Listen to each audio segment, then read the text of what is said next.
Scuzați-mă că am oprit video, că trebuia să mergem în barcă înăuntru. Acum suntem aici, ne frică aici în apă, că nu știm cât ține. Uite, aici e apa.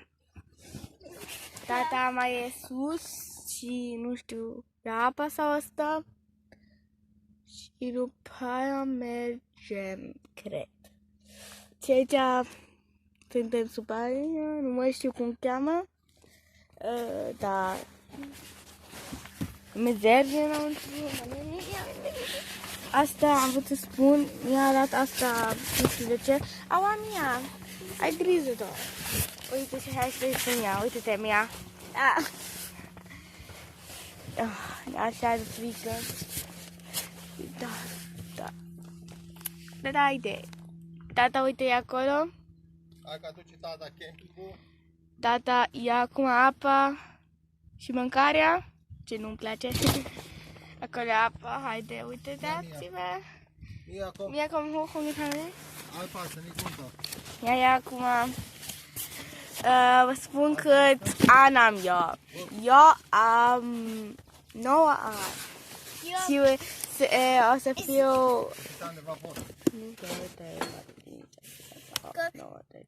O să fiu 10, cum știți, în anul ăsta, cred. Nu știu. Și mia e 4. Da. Tata nu știu cum mai e, nu mai știu. Și ja. Unde? Dann gut, aici am da. Das kühlt irgendwie voll. Nu ist gar. Ai grijă. Da. Aici mergem. Odată dacă am fost cu barca, m-a fost frică că am pus piciorul pe un pește și m-a fost frică și după nu m-am vrut să merg, am vrut acasă. Da.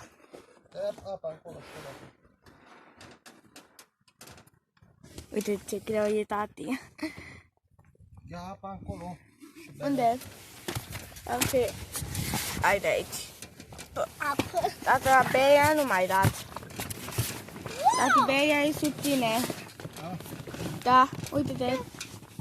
Dacă vrei o bere, ai acolo. Tati, ai grijă, piciorul tău e bere. Sub tine. Trebuie să dau și eu jos.